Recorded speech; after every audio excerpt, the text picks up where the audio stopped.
क्या आप जानते हैं एक ऐसी देवी के बारे में जिन्होंने युद्ध तलवार से नहीं बल्कि सौंदर्य, प्रेम और आनंद से जीता था। जहां अहंकार समाप्त होता है वहीं से इनकी कथा शुरू होती है और जो इसे समझ ले उसका जीवन कभी वैसा नहीं रहता। तक देखिए, क्योंकि ये कहानी देवी की नहीं, आपके हर संकट को हरने वाली महामाई कृपा सुंदरी की कहानी है। महामाई त्रिपुरा सुंदरी की है।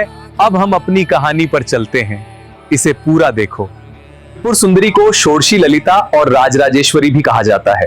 वे 10 महाविद्याओं में तीसरी महाविद्या हैं। इन नामों से भी जानी जाती है। श्रीचक्र श्रीयंत्र की अधिष्ठात्री देवी मानी जाती हैं। उनका स्वरूप केवल बाहरी सौंदर्य नहीं बल्कि आत्मिक पूर्णता, ब्रह्मानंद और दिव्य प्रेम का प्रतीक है। पुराकार तीनों लोक सुंदरी पार परम सौंदर्य, अर्थात जो तीनों काल और तीनों लोकों में सर्वश्रेष्ठ सौंदर्य और चेतना से युक्त। उन्हें षोडशी इसलिए कहा जाता है क्योंकि वे 16 कलाओं से पूर्ण हैं। जैसे चंद्रमा पूर्णिमा को 16 कलाओं से पूर्ण होता। पुराणों के अनुसार जब भंडासुर नामक अहंकारी असुर ने तप करके अपार शक्तियां प्राप्त कर लीं, तब देवताओं ने देवी आदिशक्ति से प्रार्थना की। आदिशक्ति ने त्रिपुर सुंदरी के रूप में अवतार लिया। उन्होंने श्री चक्र के मध्य विराजमान होकर ब्रह्मांड की समस्त शक्तियों को एकत्र किया। देवी ने युद्ध में केवल शस्त्रों से नहीं बल्कि ज्ञान, सौंदर्य, प्रेम और आनंद की शक्ति से विजय प्राप्त की, असुर का विनाश किया।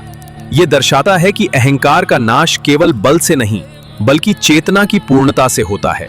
चक्र 9 आवरणों से बना होता है जो साधक की चेतना की यात्रा को दर्शाते हैं।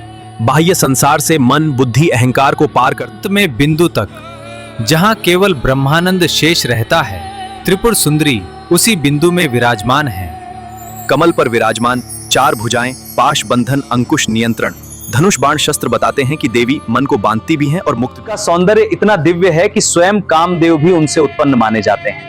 त्रिपुर सुंदरी की उपासना करने से जीवन में संतुलन आता है, शुद्ध होता है, मन शांत होता है, साधक को आत्म साक्षात्कार की अनुभूति होती है। ये साधना केवल तांत्रिक नहीं बल्कि आंतरिक जागरण की प्रक्रिया है। सौंदर्य बाहर नहीं, भीतर की पूर्णता से आता है।